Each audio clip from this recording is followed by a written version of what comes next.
Hello everybody and welcome back on my channel where I talk about all things personal finance, sometimes related to Germany. Today not so much because today I'm talking about common Bitcoin misconceptions. And that's already my third video on Bitcoin. The last one was on the 6th of December 2020. And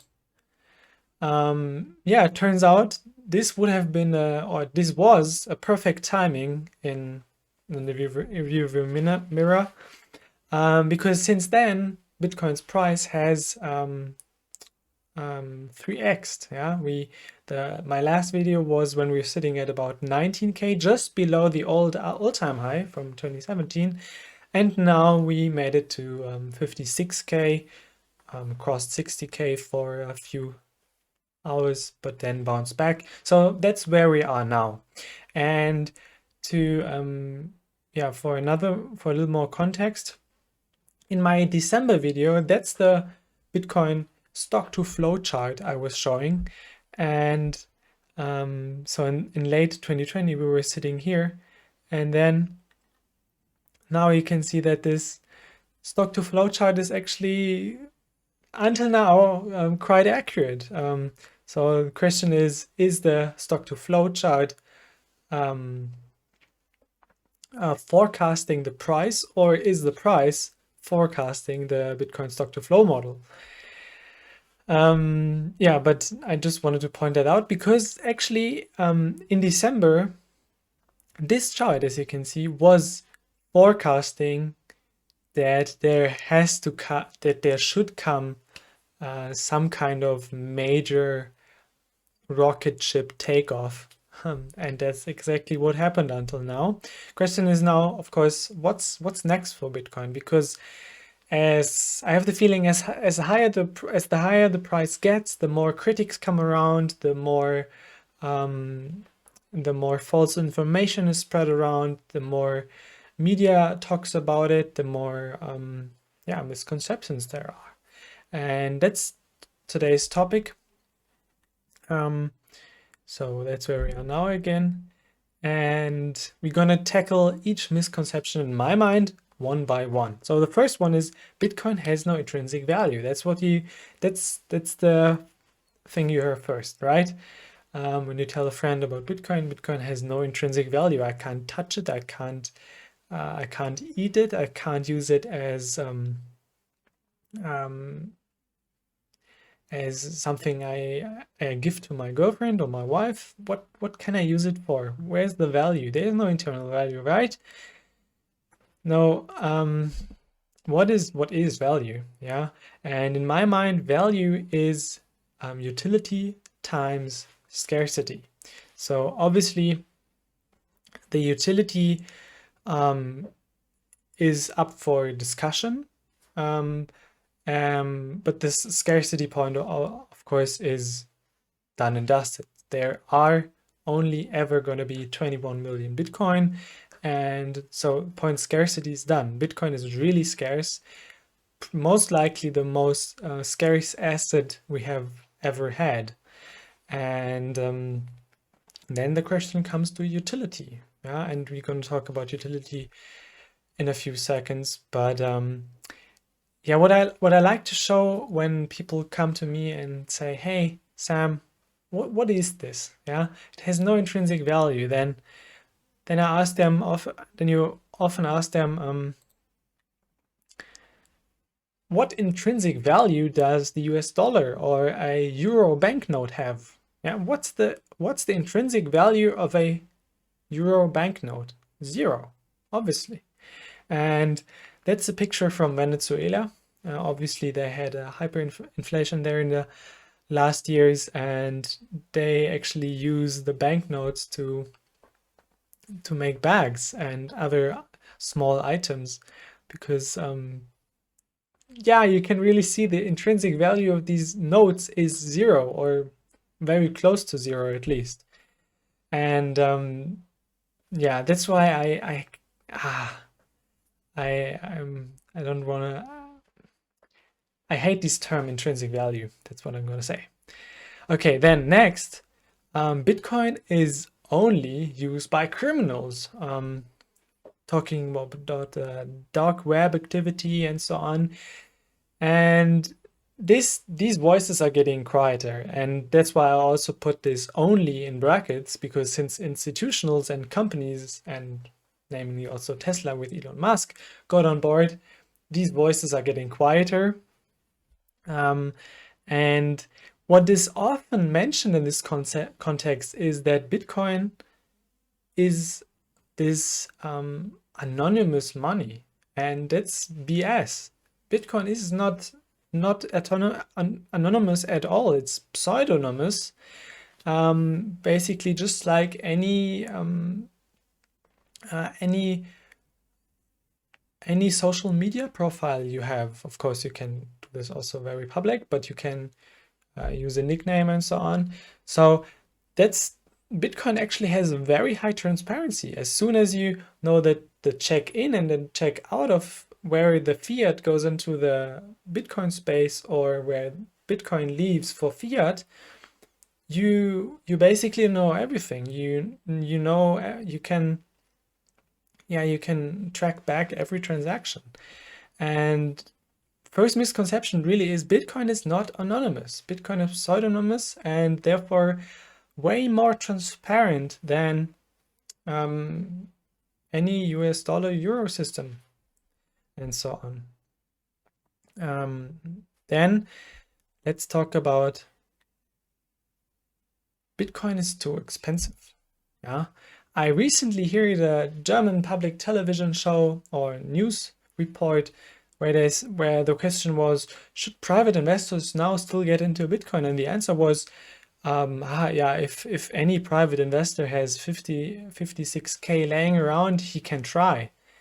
What is this? Oh, come on, like, you can technically buy one Satoshi, which is the smallest unit of a Bitcoin. There is like the cent for the euro. It's a Satoshi for Bitcoin, and you can buy one Satoshi. That's the smallest unit you can buy, and you can buy this for currently for a 20th of a US dollar cent.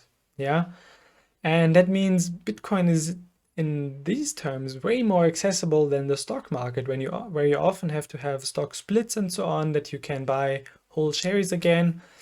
And this is, I couldn't really believe that this is still a misconception, but obviously people think they can only buy one whole Bitcoin, and if they don't have 56K laying around, then they can't participate. No, you can. You can start with €1 or 10 euros, then it also depends on the fees, of course, but putting 20 euros in, totally no problem. Yeah, don't get fooled. Then, yeah, that's the Satoshi part. Yeah.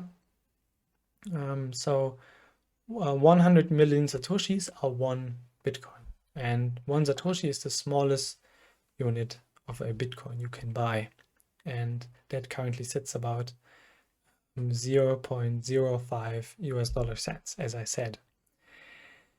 Then other cryptocurrencies have the better technology, and that's a more advanced argument, most often from so-called altcoiners or shitcoiners. And I actually 100% agree with this statement.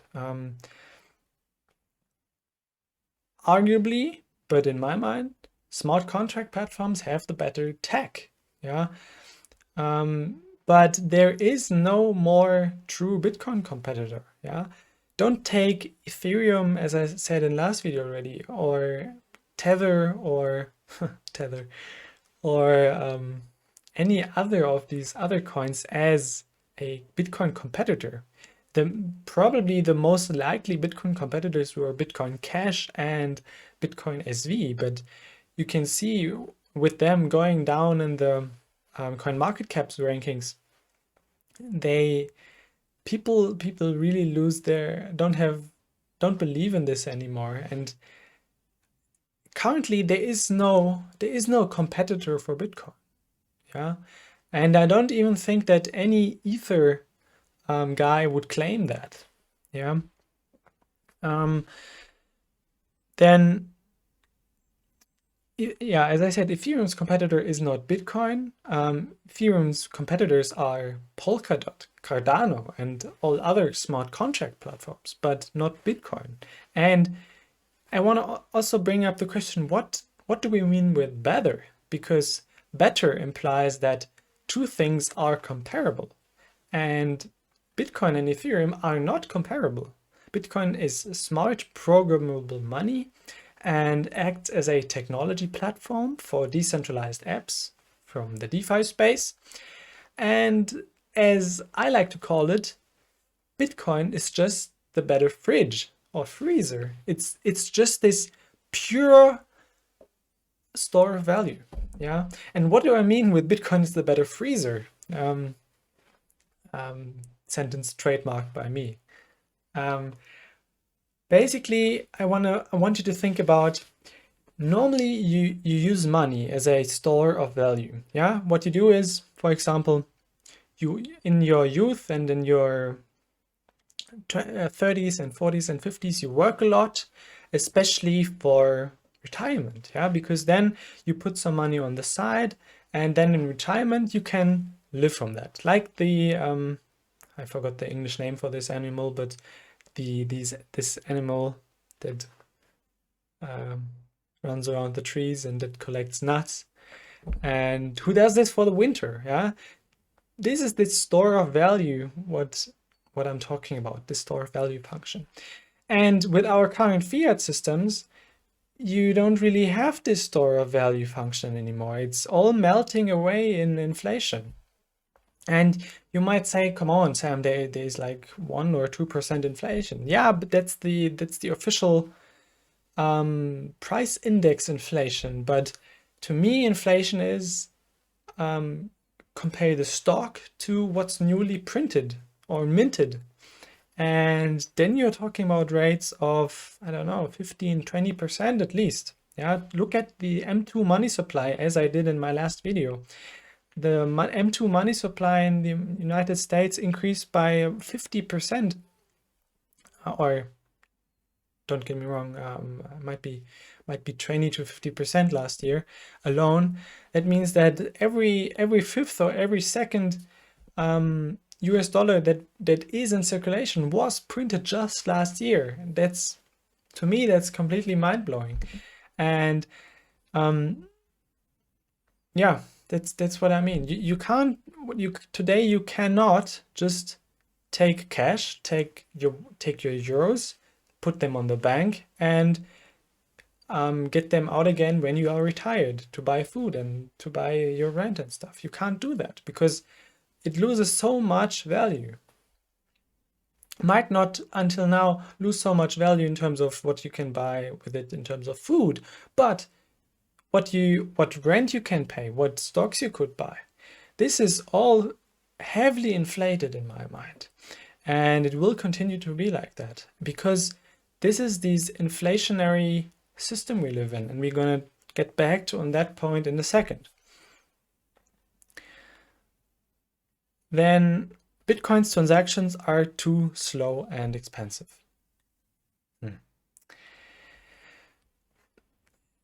That's where I have a problem with when you compare Bitcoin's base layer, with things like PayPal. That's unfair. That's not a fair comparison. If you compare Bitcoin to anything, then you should compare Bitcoin to trucks moving around gold bars. Yeah, from central bank to central bank.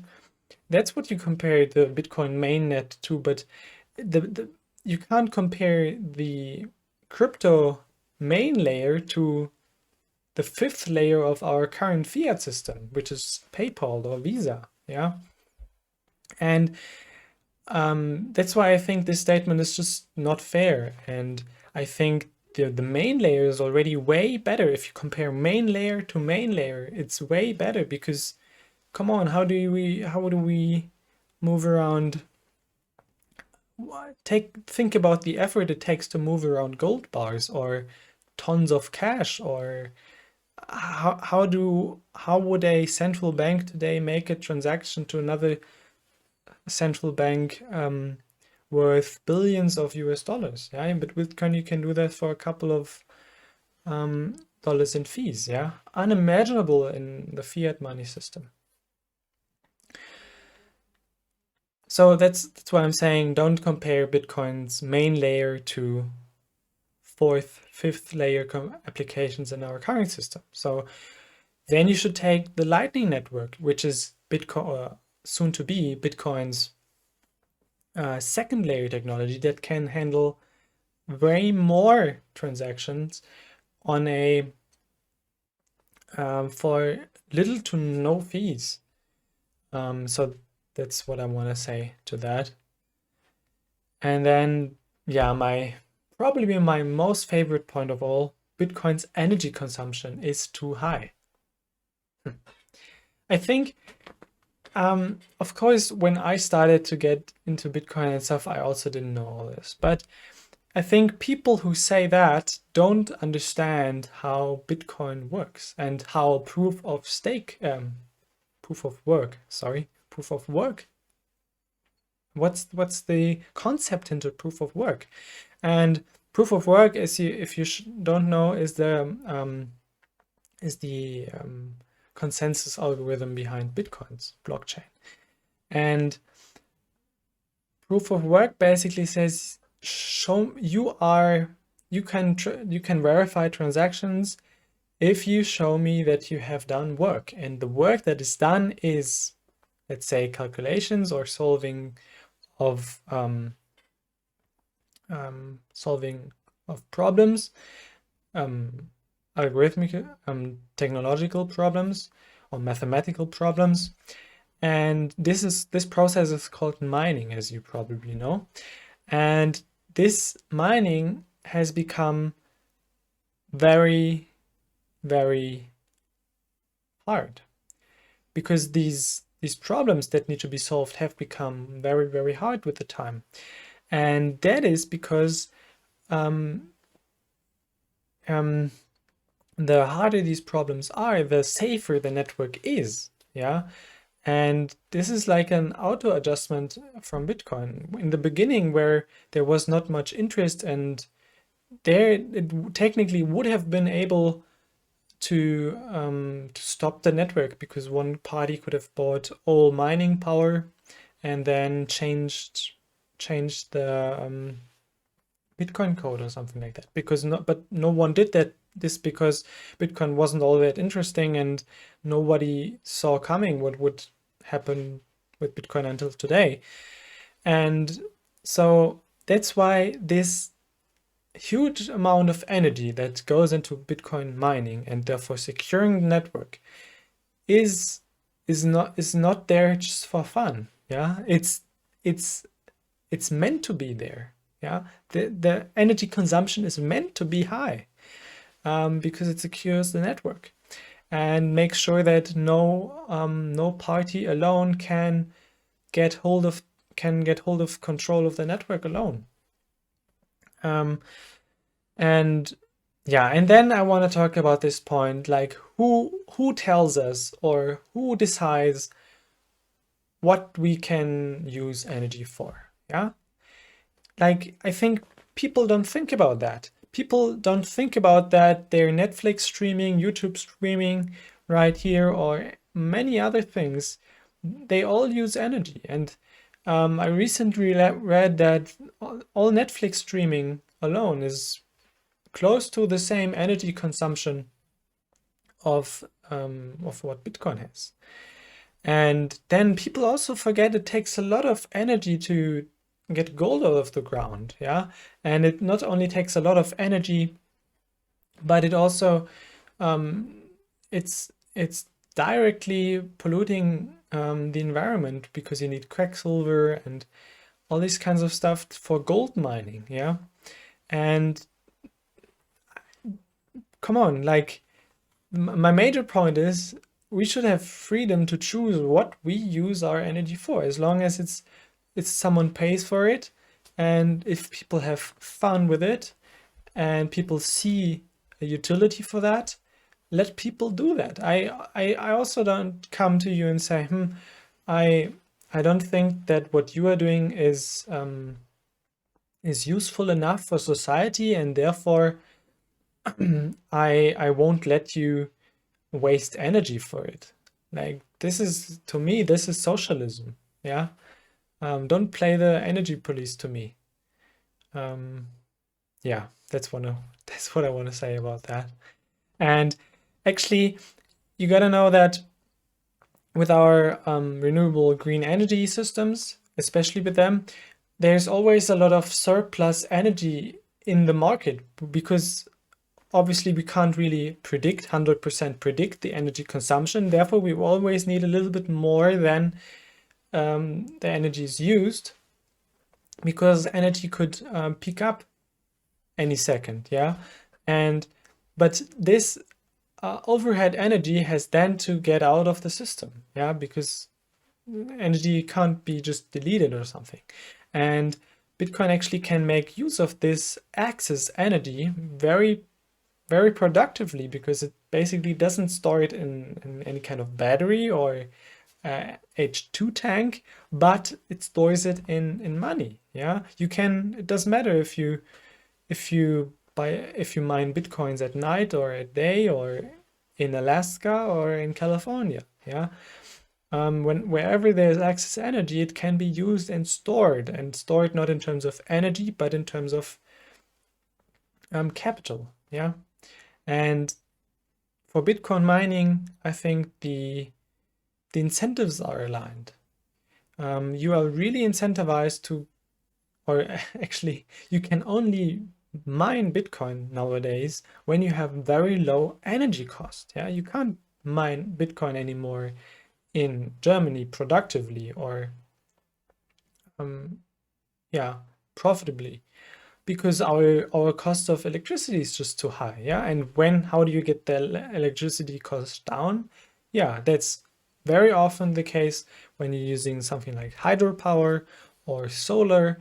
And like, some mining farms have own solar farms on their roofs. Yeah, and or they go into climates that are really cold, so they don't need so much cooling for their mining equipment. Yeah, that's just something I wanted to get off my chest. And then Bitcoin will not work because it's deflationary. Okay. I mean, 1 year ago or something like this, I actually wasn't sure about this point. But as I said before, with this Bitcoin is the best freezer topic, the general consensus seems to be we need an inflationary system, because if the system wasn't inflationary, people would keep their money and just wait, and no one would buy anything, because the money would be worth more tomorrow. And okay, let's first get this out of the way. Bitcoin currently is not yet deflationary. Yeah, there is, I think, 6.5 new Bitcoins mined every 10 minutes, about 10 minutes. Therefore, there are new coins, means there is inflation currently. And of course, Bitcoins are lost, and every Bitcoin that is lost, where you lose your seed phrase and so on, can never be recovered. And so you have some Bitcoins that are new and some get lost. But currently, I believe there are still Bitcoins. There are more Bitcoins mined than lost. So therefore, we currently still have inflation. But with every halving, the reward drops. And over time, Bitcoin will certainly become deflationary, meaning that let's say you have half a Bitcoin, yeah? And with this half a Bitcoin, you can today buy a car. But then in the future, 2 or 3 years later, you might be able to buy the same car, but with extras on it, yeah, with a nicer radio, whatever. If there still will be radio, I hope so, actually.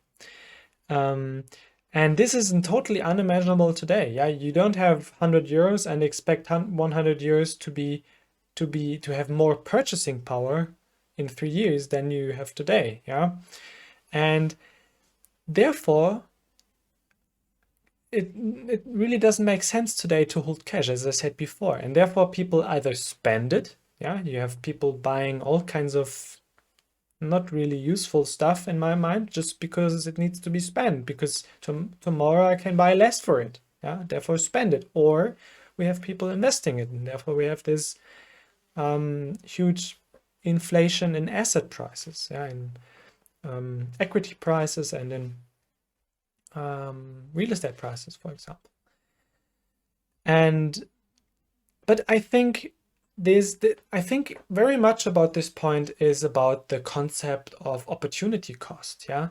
So today you have opportunity cost if you hold cash. Yeah, because you know tomorrow or next year you will get less for this amount. Yeah, and for obviously you worked a specific amount of time to earn this amount, and if you earn it today, if you spend it today, you can buy, let's say, a 50-inch TV, and if you spend it next year, you can maybe only buy a 45-inch TV anymore for this price. And therefore people spend it. And in a deflationary system, I think obviously you would have this opportunity cost, but you actually also have this opportunity cost today, because the opportunity cost today is you're not earning any interest, but the opportunity cost is to invest your money.